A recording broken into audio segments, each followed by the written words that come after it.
Hello friends, ನಾನಿವಾಗ 3D ಕ್ಯೂಬನ್ನು ಮಾಡೋದು ಹೇಳ್ಕೊಡ್ತೀನಿ. ಫಸ್ಟು ಇಲ್ಲಿಂದ ಇಲ್ಲಿವರೆಗೂ ಲೈನ್ ಹಾಕಬೇಕು. ಆಮೇಲೆ ಇಲ್ಲಿಂದ ಇಲ್ಲಿವರೆಗೂ ಲೈನ್ ಹಾಕಬೇಕು. ಹಿಂಗೆ ಮಾಡಿಬಿಟ್ಟು ಆಮೇಲೆ ಈ ಕಡೆಯಿಂದ ಈ ಕಡೆ ಲೈನ್ ಹಾಕಬೇಕು. ಆಮೇಲೆ ಇಲ್ಲಿ ಕೆಳಗಡೆನೂ ಲೈನ್ ಹಾಕಬೇಕು. ಆಮೇಲೆ ಇಲ್ಲಿಂದ ಇಲ್ಲಿವರೆಗೂ ಒಂದು ಲೈನು.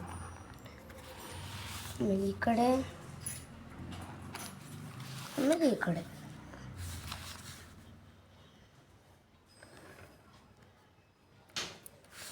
ಆಮೇಲೆ ಮತ್ತೆ ಇನ್ನೊಂದು ಲೈನು. ಇವಾಗ ಇಲ್ಲಿಂದ ಈ ಎಡ್ಜ್ವರೆಗೂ ಒಂದು ಲೈನು. ಆಮೇಲೆ ಈ ಎಡ್ಜಿಂದ ಈ ಎಡ್ಜ್ವರೆಗೂ ಲೈನು. ಈ ಎಡ್ಜಿಂದ ಈ ಎಡ್ಜ್ವರೆಗೂ ಲೈನು. ಲಾಸ್ಟು ಕೊನೆಯದಾಗಿ ಇಲ್ಲಿಂದ ಇಲ್ಲಿವರೆಗೂ ಲೈನ್ ಅಷ್ಟೇ. ಸಿಂಪಲ್ ಆಯಿತು.